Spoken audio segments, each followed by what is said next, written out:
Desde los estudios de WTMBN en Orlando, Florida, Estados Unidos, presentamos Noticiero Internacional con Alonso García. Damos inicio a la primera edición de Noticiero Internacional en este mes de septiembre. Ya es primero de septiembre de 2021. Me es muy grato saludarle y, por supuesto, agradecerle por la oportunidad que me da día a día de traerle los hechos más relevantes de Estados Unidos, América Latina y el mundo. Estos son los titulares de la presente edición. Estados Unidos enfrenta un colapso hospitalario por causa del coronavirus. Retención de salarios a juntas escolares en Florida, Estados Unidos, por ordenar el uso de mascarillas. ¿Cuál es la confianza del consumidor en el país del norte? Tendremos un completo análisis con Alejandro Escalona.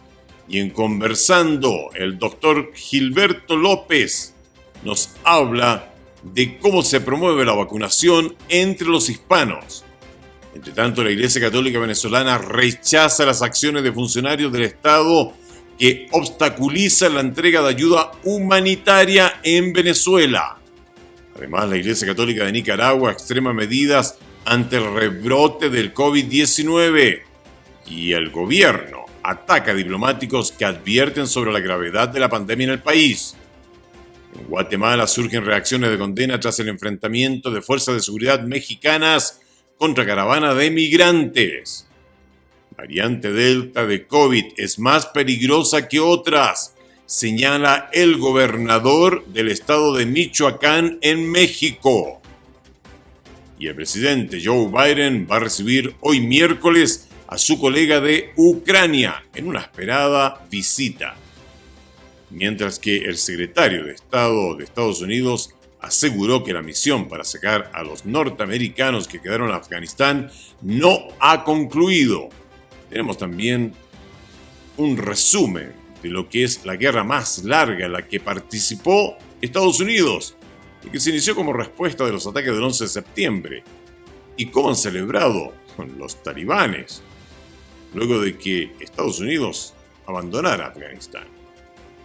También vamos a estar dando un resumen de lo que fue un discurso presentado por el congresista Jim Banks, congresista de Indiana, en un frío análisis de lo que ha dejado atrás y en manos de quién las ha dejado Estados Unidos las cosas en Afganistán.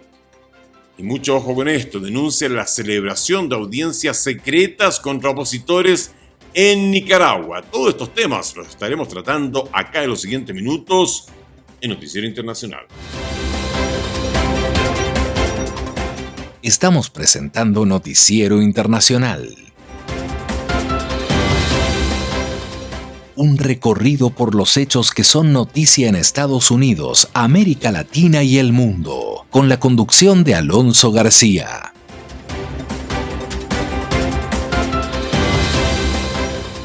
Vamos de inmediato al desarrollo de las noticias. Estados Unidos enfrenta un colapso hospitalario por causa del coronavirus en Estados Unidos. Los expertos en salud pública advierten sobre el riesgo de que las camas hospitalarias disponibles no sean suficientes para la población general debido a los elevados ingresos de pacientes con coronavirus. José Pernalete nos dice que, de acuerdo a los CDC, la tasa diaria de nuevas admisiones supera los 11.500 enfermos. Un escenario en el que las camas hospitalarias disponibles en Estados Unidos no sean suficientes es el gran temor que ahora advierte la comunidad de expertos en salud pública. De acuerdo a los Centros para el Control y Prevención de Enfermedades, los promedios de nuevas admisiones de pacientes en la reciente semana es de 11.533 ingresos por complicaciones de coronavirus a lo largo de toda la nación. La inmunización para los médicos sigue siendo el arma principal de esta guerra sanitaria. La experiencia de los últimos meses ha demostrado que las vacunas son efectivas. ¿Cómo lo sabemos?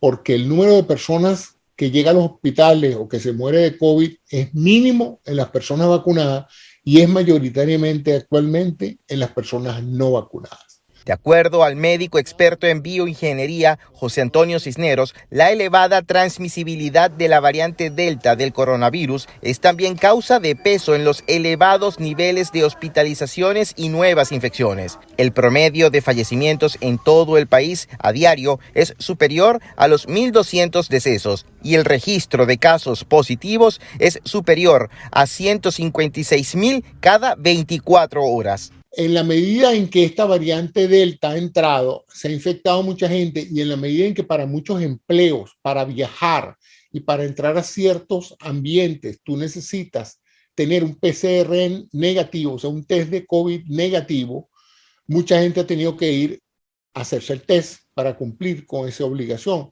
y sorpresa, sales positivo. Es más, sale positivo en muchos casos habiendo sido vacunado 2 veces. De acuerdo a la misma base de datos, en los últimos 2 meses, el promedio de hospitalizaciones se ha incrementado en 500%. De hecho, ya hay reportes de escasez de oxígeno en algunos estados del país. Siempre en Estados Unidos, el Departamento de Educación del Estado de la Florida anunció la retención de los salarios de los integrantes de las juntas escolares de 2 distritos por hacer obligatorio el uso de las mascarillas, a pesar de que un juez falló a favor de que los padres demandaran al gobernador por prohibir su uso obligatorio. La información desde Miami con Alonso Castillo. El comisionado de Educación Richard Corcoran anunció que el Departamento de Educación de Florida ha retenido los salarios de los integrantes de las juntas escolares en los condados Broward y Alachua por haber implementado el uso obligatorio de las mascarillas, ya que según el funcionario, la decisión viola lo requerido por el Departamento de Salud del Estado. A pesar de la sanción, la integrante de la Junta Escolar de Broward, Deborah Hickson, le dijo a La Voz de América que más del 95% de padres y profesores le solicitaron mantener el mandato. Nosotros, como funcionarios electos, estamos a cargo de mantener a nuestros estudiantes y nuestro personal a salvo lo mejor que podemos en nuestros edificios escolares. Nuestro trabajo es asegurarnos que estamos tomando las mejores decisiones para la mayoría y no para unos pocos. El gobernador Ron DeSantis ha insistido en que son los padres de familia y no las autoridades escolares quienes deben decidir si sus hijos usan mascarilla. Para Lori Aladez, miembro de la Junta Escolar de Broward, el cumplimiento de la ley no es opcional. El gobernador DeSantis hizo que el Departamento de Salud y la Junta de Educación crearan reglas y cuando ignoras la ley hay ramificaciones y al no implementar todas las reglas tiene que haber consecuencias para la Junta. La administración Biden recientemente dijo que brindaría asistencia financiera a los distritos escolares castigados por desafiar las órdenes. El comisionado advirtió que la retención de fondos continuará mensualmente hasta que las juntas escolares cumplan con la ley. Tenemos ahora un análisis de la confianza del consumidor y las proyecciones en Estados Unidos. Adelante, Alejandro Escalón. La confianza del consumidor estadounidense cayó a un mínimo de 6 meses en agosto, ya que el aumento de las infecciones por COVID-19 y una mayor inflación empañaron las perspectivas de la economía. La encuesta del Conference Board, dada a conocer este martes, también muestra que los consumidores están menos optimistas sobre el mercado laboral y estarán menos inclinados a adquirir vivienda, vehículos de motor y electrodomésticos en los próximos 6 meses. Lo que respalda la opinión de que el gasto del consumidor se enfriará en el tercer trimestre después de 2 trimestres consecutivos de crecimiento. Aún así, más consumidores tomaron vacaciones este año, lo que indica que se produjo una rotación en el gasto de bienes a servicios a medida que la actividad económica continúa normalizándose en plena pandemia. El aumento del gasto en servicios representa la mayor parte de la actividad económica. La encuesta del Conference Board reflejó los resultados del sondeo de consumidores de la Universidad de Michigan, que muestra que la confianza se desplomó en agosto debido al aumento de los precios de productos como alimentos y gasolina, así como el resurgimiento de los casos de COVID-19 debido a la variante Delta del coronavirus. La economía creció a un ritmo del 6,6% en el segundo trimestre. Pasamos ahora a conversar con el doctor Gilberto López, quien es gestor de un grupo técnico para promover la vacunación en Estados Unidos entre hispanos a nivel nacional. Varias cosas que están aquí afectando, específicamente con la comunidad latina. Primero, su primera pregunta de cómo van las diferentes campañas. En lo general van bien. Estamos viendo que sí hay más gente vacunándose, aunque se detuvo el incremento que había en vacunación, se detuvo y no no estamos avanzando tal vez como quisiéramos, al pace que quisiéramos. Y eso se debe a varias cosas. Una, que ya estamos llegando a la población, al grupo que desde el principio no se iban a poner la vacuna. Entonces estamos llegando, los que están quedando son los que son más reluctant por muchos motivos.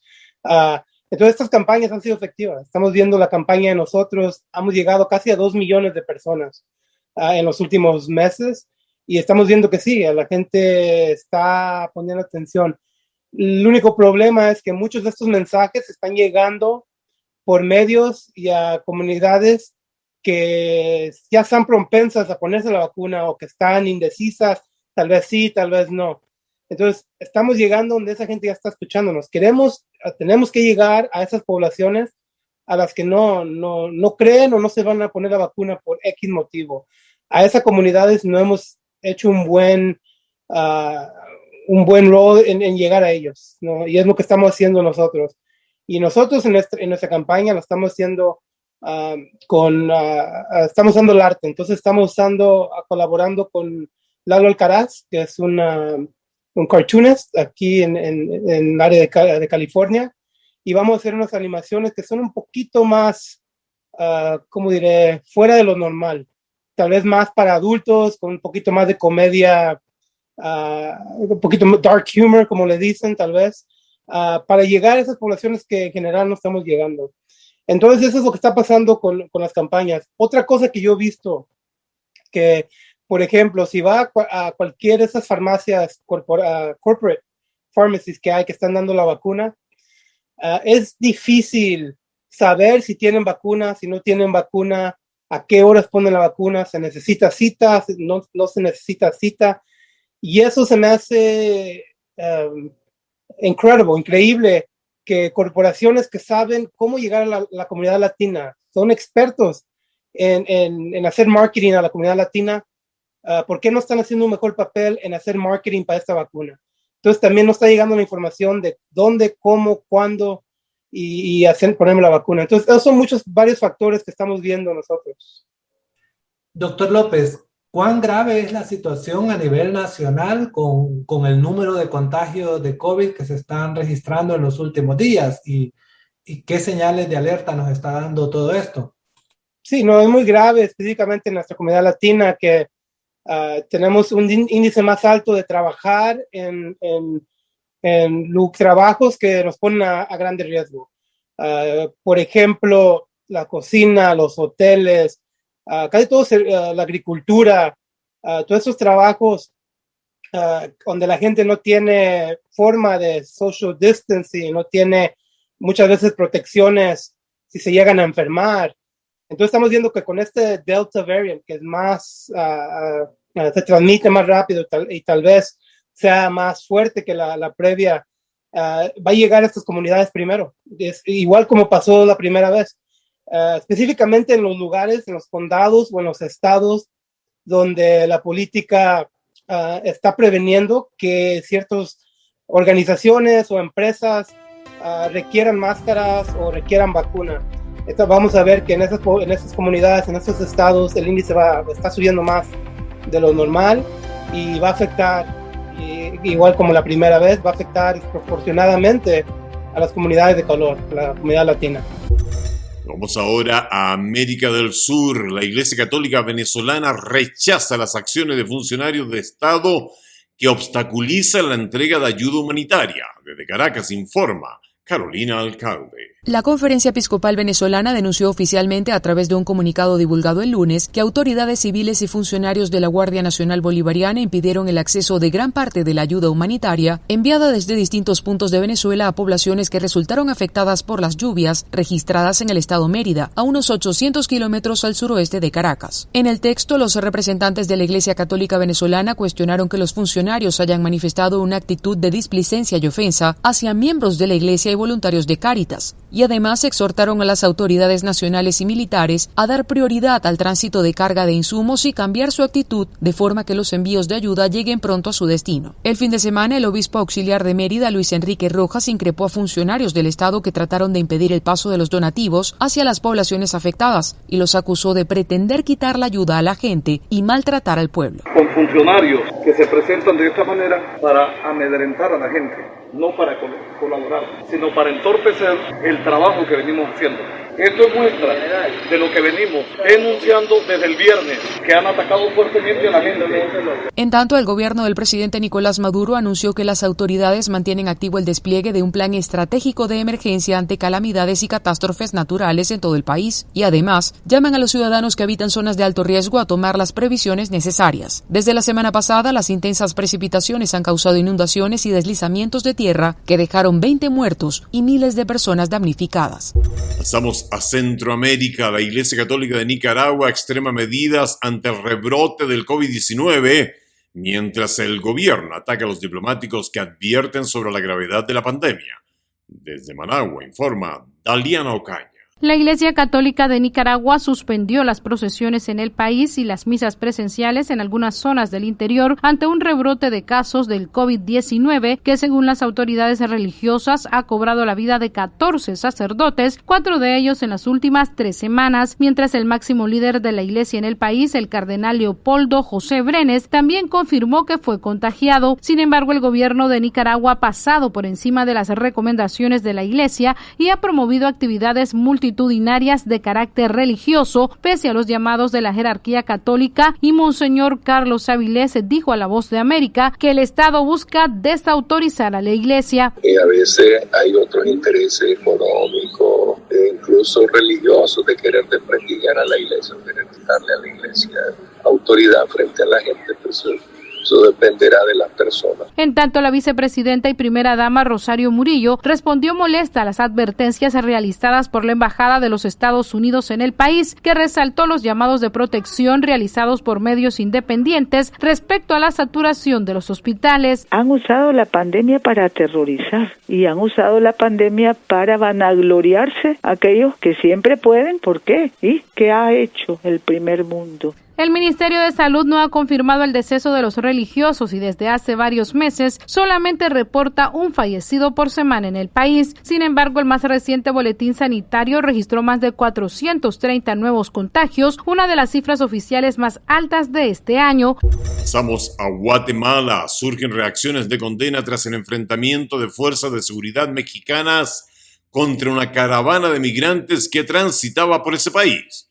Desde Ciudad de Guatemala, la información con Eugenia Sagastume. Ante las acciones violentas contra una caravana de migrantes que salió de Tapachula con intención de recorrer México y llegar a la frontera sur de Estados Unidos, expertos en Guatemala califican esta situación como una crisis humanitaria grave que debe ser detenida por los gobiernos involucrados. Úrsula Roldán, directora del Instituto de Investigación y Proyección sobre Dinámicas Globales y Territoriales de la Universidad Rafael Landívar, expresa sobre el tema. Creo que es una crisis humanitaria muy seria, es muy triste y lamentable y totalmente cuestionable que se ponga a las fuerzas públicas para recibir a estos flujos migratorios cuando se sabe la complejidad de la región en lo que le está generando, ¿verdad? Que son crisis, como digo, políticas en el caso de Nicaragua, en el caso de Haití. Roldán resalta que no hay que olvidar que quienes conforman la movilización buscan refugio por situaciones humanitarias. Son personas que incluso estaban haciendo la gestión en el propio México y México no está atendiendo las solicitudes, simplemente está deportando. Por su parte, el padre José Luis González de la Red Jesuita de Migrantes condenó las acciones implementadas por la Guardia Nacional Mexicana. Se está provocando el sufrimiento de los migrantes conscientemente, porque saben que el sufrimiento provoca titulares y esos titulares quieren que frene la migración. Demuestra una vez más que el sufrimiento de los migrantes no se debe a los ríos ni a los desiertos, sino que se debe a las políticas migratorias. Tanto Úrsula Roldán como el padre González consideran que los gobiernos deben implementar políticas públicas humanitarias, pero también la incorporación a programas de empleo y atención social en las regiones de donde están saliendo los migrantes. De momento, autoridades guatemaltecas no han emitido una postura al respecto. Pasamos a Norteamérica nuevamente y nos vamos a México. Y esto sí que es en extremo interesante. Por fin, alguien a nivel gubernamental tiene los pantalones para decir cómo son las cosas. Y perdone usted señora, perdone usted señor, independiente de toda ideología política, el que ha tenido los pantalones para decir las cosas como son en México, lamentablemente no es del gobierno federal, porque para el gobierno federal, incluso a los ladrones, a los asaltantes, a los homicidas, no hay que encarcelarlos, hay que darles la mano y hay que darles rosas y abrazos. ¿No me lo cree? Busque por allí el discurso del presidente López Obrador. El que tiene los pantalones para decir las cosas en México se llama Silvano Aureoles y es el gobernador del estado de Michoacán. Precisamente el gobernador Aureoles acaba de señalar el lunes recién pasado que la variante Delta del COVID es más peligrosa que otras. ¡Wow! Oiga, pero sí, por supuesto, nosotros lo sabemos, lo han dicho en Estados Unidos, lo han dicho en otras partes, pero no en México. No en México. Vamos con la nota que tiene aquí el abogado Juan José Rosales desde México. Adelante. El gobernador abordó el tema de la pandemia y del regreso a clases. Dijo algo que es cierto, la variante Delta del virus SARS-CoV-2 es más contagiosa y más peligrosa, especialmente para los menores de edad. Se requiere mantener los cuidados y todas las precauciones establecidas por la autoridad sanitaria y recordó que en esta pandemia más de 6,000 michoacanos han perdido la vida a causa del COVID. Variante Delta es la más contagiosa y peligrosa, especialmente para los menores. En algún momento llegamos a escuchar que los menores o los jóvenes no tenían problemas con el coronavirus, con el COVID-19. Bueno, esta variante Delta es muy peligrosa porque contagia de manera muy rápida a todos, incluyendo a los menores de edad, a los niños, a los jóvenes. Por lo que necesitamos no bajar la guardia y mantener todos los cuidados que establece la autoridad sanitaria, la autoridad en salud. En nuestro estado han perdido la vida más de 6,000 michoacanas y michoacanos. Y si algo debemos de tener muy claro, es que mientras haya una sola muerte por COVID, tendremos que seguir y aplicar estrictamente todos los protocolos y las medidas sanitarias. Vemos a Estados Unidos. El presidente Joe Biden recibe hoy miércoles a su colega de Ucrania en una largamente esperada visita. La información con Héctor Contreras. El presidente de Ucrania, Volodymyr Zelensky, visitará la Casa Blanca el miércoles luego de casi 2 años de espera para este encuentro y el presidente Joe Biden será su anfitrión. Y la embajadora de Ucrania en Estados Unidos, Oksana Makarova, resaltó la importancia de este encuentro. Después de la canciller Merkel, el presidente Zelensky es el segundo líder que Estados Unidos invita a la Casa Blanca para discutir algunos temas estratégicos. Entonces, creo que muestra el nivel de atención, enfoque e importancia de nuestras relaciones bilaterales, tanto para Ucrania como para Estados Unidos. Por su parte, el ex embajador de Estados Unidos en Ucrania, Stephen Pfeiffer, afirmó que el resultado de la reunión dependerá en gran medida del mandatario ucraniano y agregó: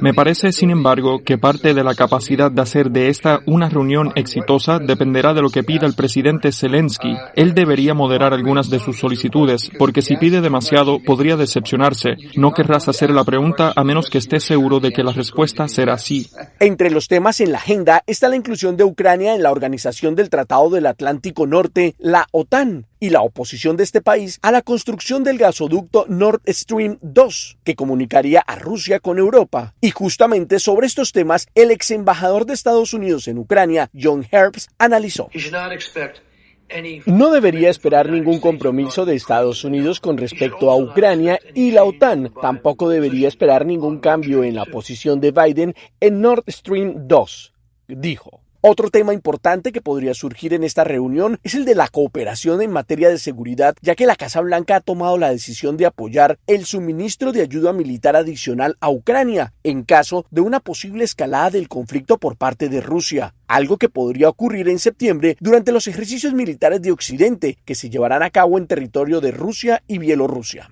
Por su parte, los diplomáticos ucranianos dicen que la visita del presidente Zelensky a la Casa Blanca es solo el comienzo y esperan que la relación bilateral prospere aún más a medida que los dos países trabajan arduamente para cumplir sus sueños.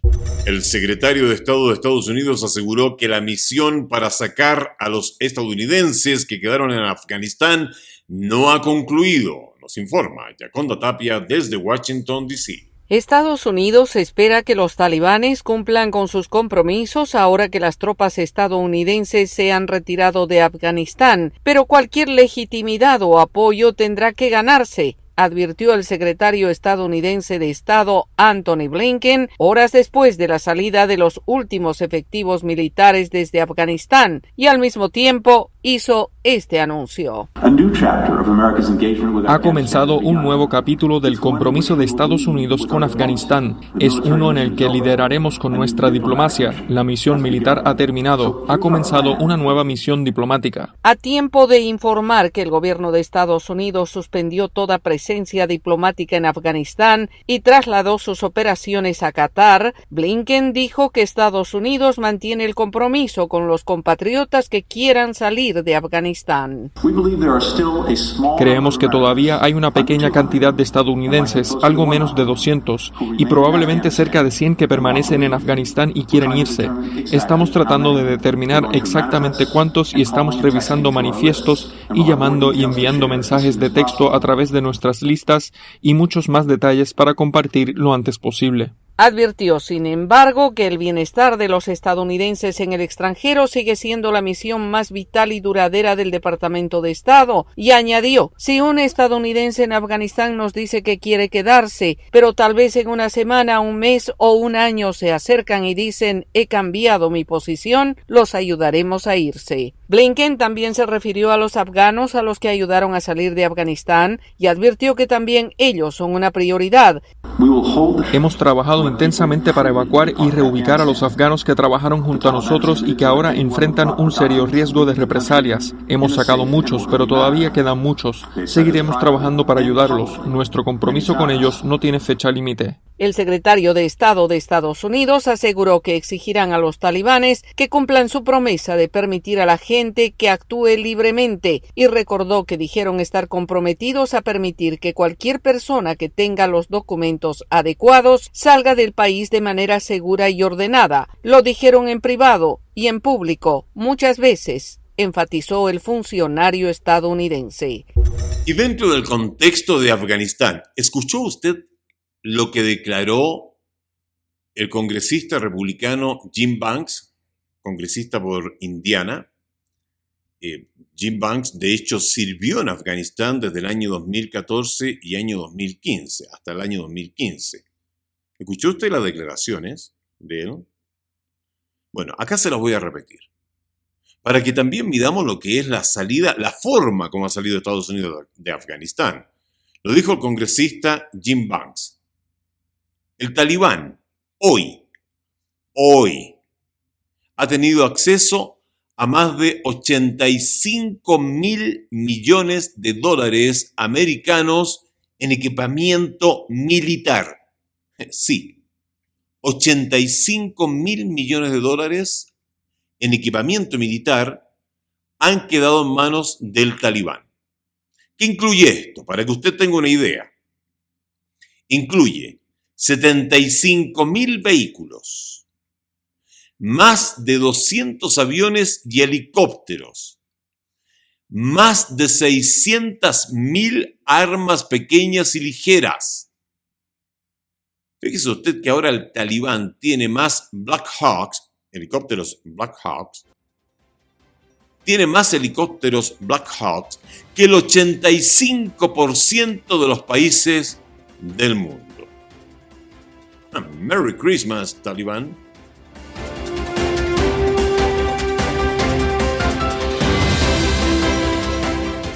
Y eso es todo por hoy en Noticiero Internacional. Gracias por haberme permitido compartir con usted estos minutos con lo más relevante de Estados Unidos, América Latina y el mundo. Esta es una producción de la WTMBN. Agradecemos a The Broadcasting Board of Governors porque nos proporciona acceso a corresponsales en los lugares de los hechos para que usted siempre esté informado de primera mano. A nombre de todo el equipo y amigo personal, le deseamos un maravilloso día miércoles. Por favor, cuídese mucho.